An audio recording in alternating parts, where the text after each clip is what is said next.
everyone? Here is Dr. Aigner's introduction to lesson planning for my mid 400 students. Lesson planning is the heart of what you will do as a teacher. It allows us to have a game plan for what we're going to do every single day, and this is going to be a core component of your education as a pre-service teacher. Now, just a note to start, you can find lesson plans out there.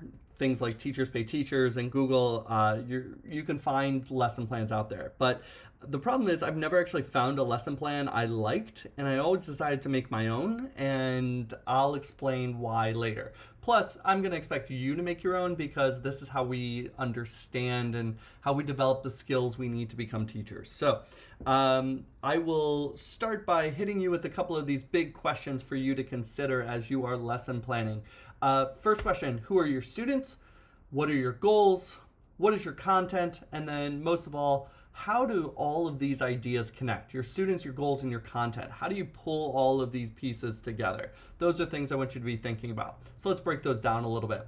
So when I say who are your students, I want to know, what do they know? What do they like? What are they like outside of school? What are they interested in? What have they already learned? What are the skills they have? What works for them? As educators, we want to build on the strengths of our students. We want to push them outside their comfort zone a little bit, into that zone of proximal development. And we want to help them to be successful. So it's really important that we understand who they are and what they can do, and we build on that.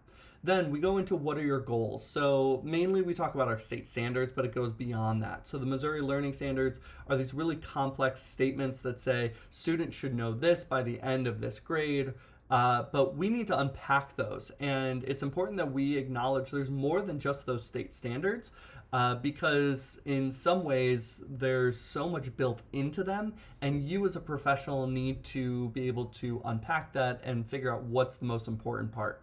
Part of that comes from what are our national organizations saying about your content. So for example, the Missouri Learning Standards in science have content and process standards, but the National Science Teacher Association also has some recommendations for what we should be doing to develop science literate students coming out of our classrooms.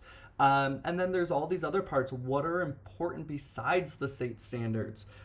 Those are things that like character education, creativity, critical thinking, problem solving. What are those different aspects that we want our students to come out of our classrooms with? So those are our goals.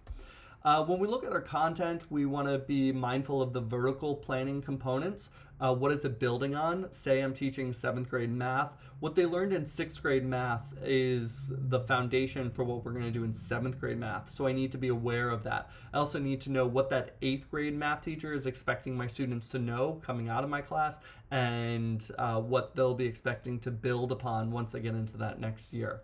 And then we have the horizontal planning part. How does it tie into content from other classes? So if I'm teaching 7th grade language arts, is there some way for me to tie into 7th grade social studies as well and collaborate and help my students see connections between content? Because really content isn't divided up into disciplines in the real world, so it's really important that we are constantly looking for those transdisciplinary and multidisciplinary connections.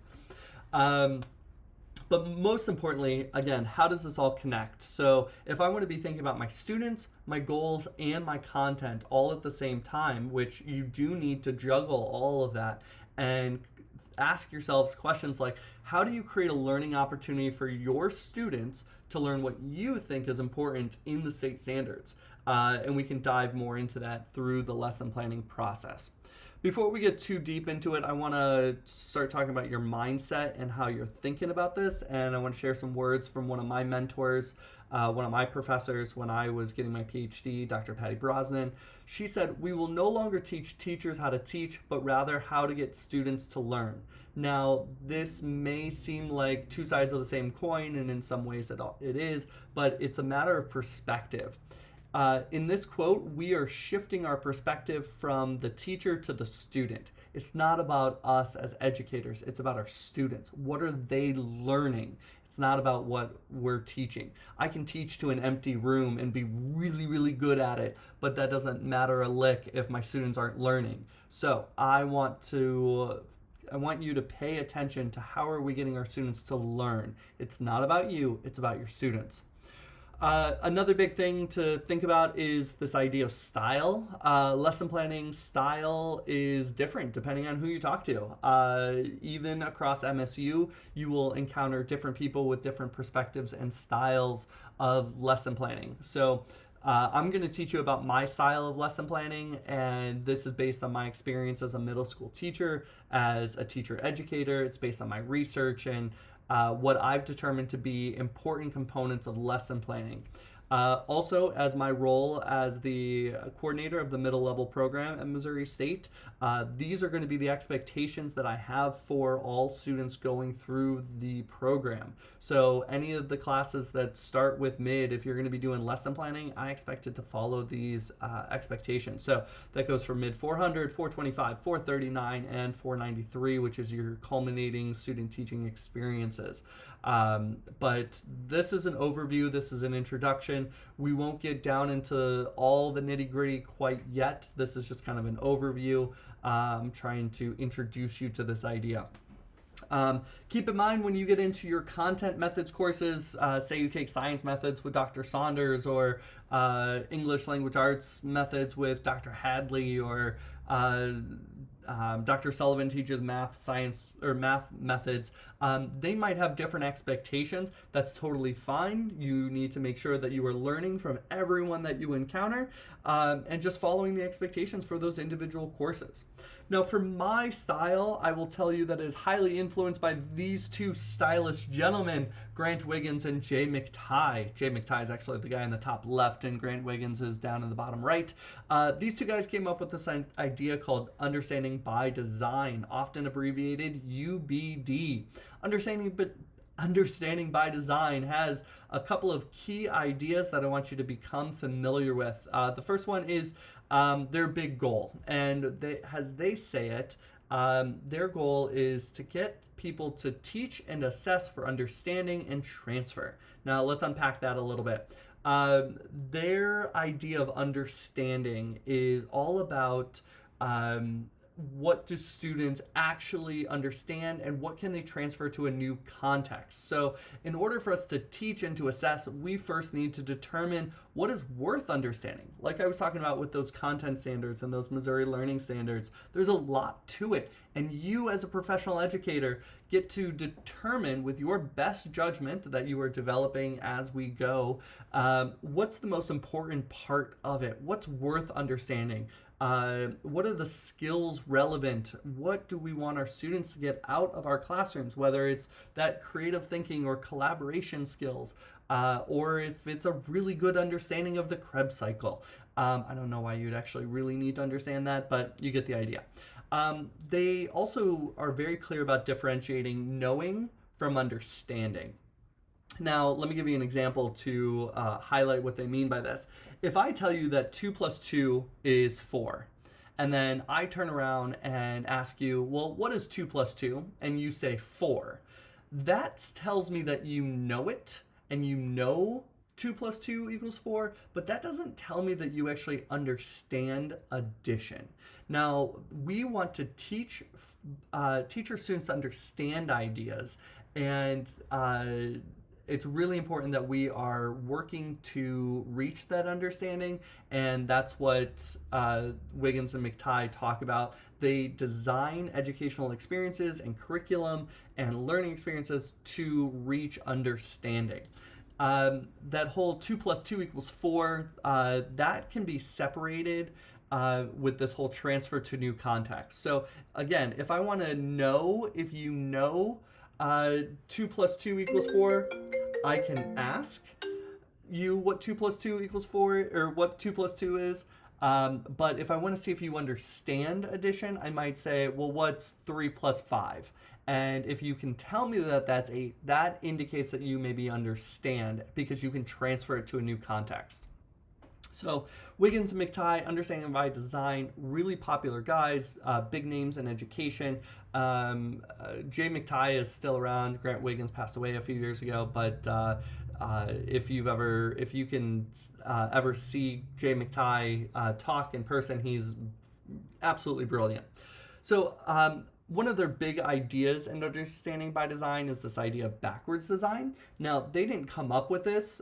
This is a really popular idea, and it's a core component of what we do in lesson planning. And it's something that is pretty popular across other ideas, not just Wiggins and McTighe. So what this means is that our goals and outcomes drive our assessment and acceptable evidence, and that drives our instructional activities. So we start at the end. What do we want our students to know at the end of our unit? And then we go into how can they prove that? And then we go and determine what are the instructional activities and the educational experiences I want to design for my students to get there. Breaking this down a little bit, the desired results, what are those established goals and big ideas? What are the essential questions we're going to ask our students? What's the knowledge we want them to come away with? What are the skills we want them to possess at the end? That second part, the acceptable evidence. What would be sufficient and telling evidence to prove to us that our students actually understand and have reached our goals and those desired results? Is there some kind of performance task we have in mind that we want them to be able to accomplish to prove to us? What's the criteria we're going to use to evaluate our students in this? And then this is one of those key parts of what they say. How can we separate those who truly understand versus those who only seem to understand? And this is something I will ask you if you bring me an assessment or an evaluation tool that is regurgitation or memorization, because students can memorize without actually understanding, and we want our students to be able to understand the ideas and our goals. Once we have all that, then that drives what the instructional activities we choose for our students, what are the learning experiences we're going to create to reach those desired results, and for our students to show evidence in that second piece. Now, I will also be very clear, this is not a linear process. We don't come up with our goals and then go into our evidence and never look at our goals again. It's just that our results drive the evidence, and the goals and evidence drive the instructional activities. I don't want to have a teacher come to me and say, oh, I found this really cool activity I want to do with my students. That's all right if it matches, but we really shouldn't start with finding the cool activities. We should think about the goals that we want to do, or the goals we want our students to reach by the end of it, figure out the evidence, and then get to the instructional activities. So, as I said, it's not a straight line process. This will not be a clean, easy A, B, C experience for us. Ideally, it's more like the one at the bottom, where we're going to move forward and back and left and right and back and take some detours and eventually get to our ultimate goal. Another thing I want you to be thinking about is the idea of planning. There's different levels of planning. We're going to be talking about lesson planning, but also keep in mind that there is year-long planning. That's taking a look at your 180 days that you'd have in a school year and breaking that down into, okay, how long am I going to spend on this set of ideas? Or how much time am I going to spend on community building at the beginning of the semester? So that's the big planning. Then we get into like the unit goals. So, all right, for the next 2.5 weeks, I'm going to be working on these standards, goals, ideas. How am I going to break that down? And then a lesson plan where we are now that microscopic level is what do we do within a single lesson? So just keep that in mind. I want you to also keep in mind lesson planning is a lot like Mad-Eye Moody's Dark Detector. For those of you who are not Harry Potter fans, I apologize for this reference, and I apologize that you've never embraced the joy that is Harry Potter. But Mad-Eye Moody is a character in Harry Potter, and he has something called the faux glass, and it's a mirror. And as his enemies are getting closer to him, they start to become more clear in the glass. So things that are really far away, or people who aren't close or aren't coming after him yet, they look like obscure shadows in the background. And as they get closer and closer to him, they start to become more clear. What does this have to do with lesson planning? Well, the unit plan at the big idea, the 2.5 weeks, you don't necessarily have all the details planned out until maybe they get a little bit closer, because we want to be responsive to our students. I want you to be keeping one eye on the big picture and one eye on the little picture. One eye on the forest, one eye on the trees. It's this fine balancing act that we get to do as teachers. So, in speaking of being responsive, it's really important that your lesson plans are responsive to your students. So this is why it's so important. Who are your students? They're middle school students. We just spend so much time learning about the developmental aspects and stages of their physical development and cognitive development and social development. We want to know who they are as members of their community so that we can engage in culturally relevant teaching practices. And all of those are really big questions and kind of obscure. So what does this actually mean? What does this look like? Well, you need to get to know your students. That Pollock and Shabden article that you read had some really good ideas on how to do it.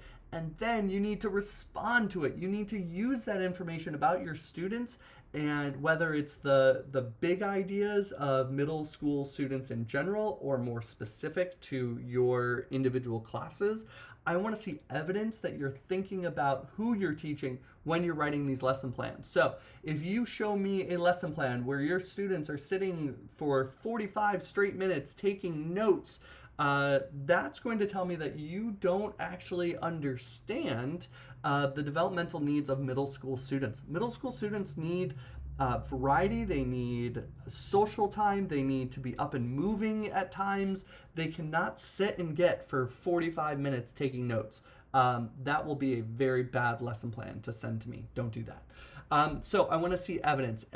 If we don't actually have a class of students that we are specifically working with, like if we're just doing lesson planning for the practice of it in this class, I still want you to be responsive to the needs of middle schoolers in general. And then as we start getting into practicum and student teaching, I'll start looking for evidence that you're responding to individual needs of individual students.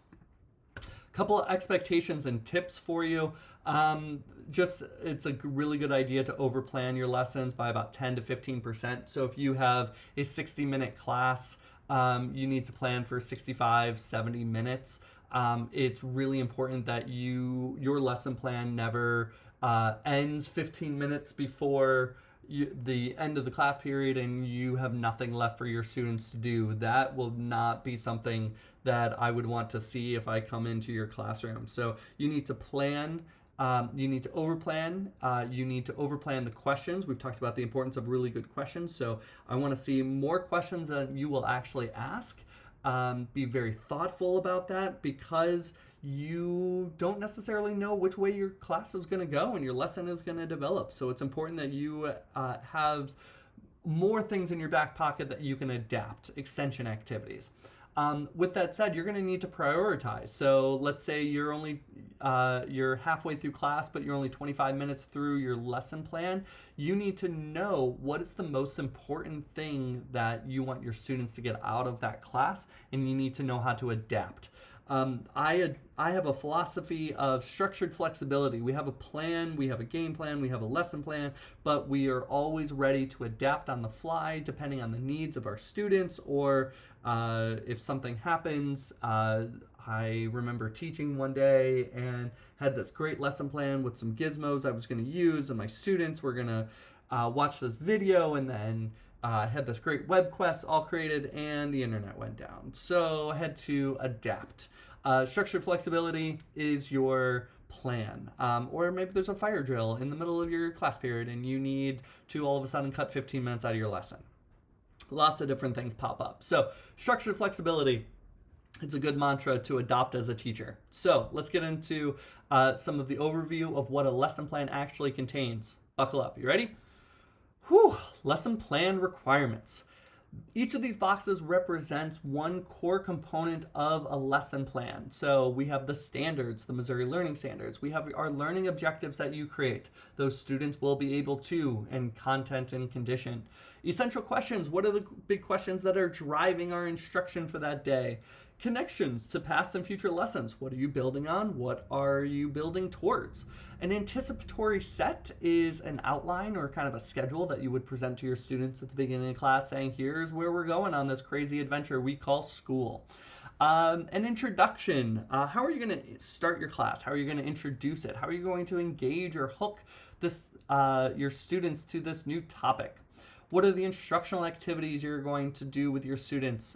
How's the timing going to work out? How much time are you planning on spending on each of these different components?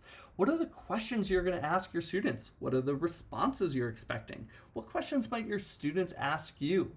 What are the grouping strategies that you might use with your students if you're doing some kind of collaborative learning activity? Is it going to be let your students pick? Is it going to be grouping cards? Is it going to be alphabetical by your middle name or birthday, or 1,000 different ideas that you might have? If you're doing group work, I need to see some strategies. What materials are you going to use? What websites are you going to use? What links? What are you going to ask your students to bring? Also keep in mind, I have all of this outlined for you in a document, so hopefully you're not scrambling to take notes in this. What are the evaluations and assessments that you're going to have incorporated into your lesson, and at the end of the lesson to evaluate your students' understanding? What differentiation are you going to incorporate for your students with different learning needs? How are you going to close your lesson and wrap it up? And what are those planned supports that you're going to use to support your students' learning and make sure that they're successful throughout class? Now, this is a lot. I will tell you there is a document posted on the website, or on Blackboard rather, that has kind of a breakdown of all these different elements that I want you to be checking out. Also keep in mind the next piece, the lesson planning template, which is currently under construction. It is a work in progress. This is posted. It is available. You can check it out. You can look at it. I'm not expecting you to work with it yet. We will get there. But if you want to take a peek at it, you are welcome to. I also want you to keep in mind that I am adjusting it as I continue to learn more about Missouri State and how things are done here, and as I continue to do my research, because it's important that we are always constantly learning more. So that lesson planning template is posted on the left-hand side of Blackboard. There's a new link that I've added that has different materials and resources. That way you won't have to remember which module this was actually in. Whew. Okay, this was a lot. Some of you might be thinking, what have I done? Becoming a teacher? This sounds like so much work. And it is. It is a lot of work. And lesson planning is a lot of work, and it is going to take a lot of time. The very best teachers in this group of mid 400 are going to be the teachers who are going to work on these lesson plans, step away from them, come back. They're going to ask for feedback. They're going to collaborate with classmates. They're going to be constantly looking for ways to improve their practices. And writing lesson plans, and then coming up with better lesson plans and constantly improving. It's entirely possible. But this I'm not gonna lie, it is a lot of work, but I will tell you that it does get better. As you do more practice, you will get better, you will get faster. I will tell you, veteran teachers don't write lesson plans this way. They don't need to. They have the experience, they have the practice, and the way they know how to do lesson planning now in a shorter way is because they did so much practice of this in their own teacher education programs, and that's okay. We will get you there. This is going to be tough. I want you to be aware of that. And you'll get faster as you go. So this is the end of this video. This is your introduction to lesson planning. At this point, you might want to look at that document called Lesson Plan Requirements you may or may not want to look at the template that I have given you. But at the very least, you are going to have to work on the assignment for this week, which is posted, and that is looking at the first couple of stages of writing the lesson plan. I've broken it down into some pieces. I'm asking you some questions, so you'll engage with that. If you have any questions, let me know. If you want me to explain any more, you want to talk about any of this, you want to dive in more, let me know. Otherwise, have a wonderful day. Thanks for tuning in and enjoying, and I hope you learned a little bit here. Have a great day.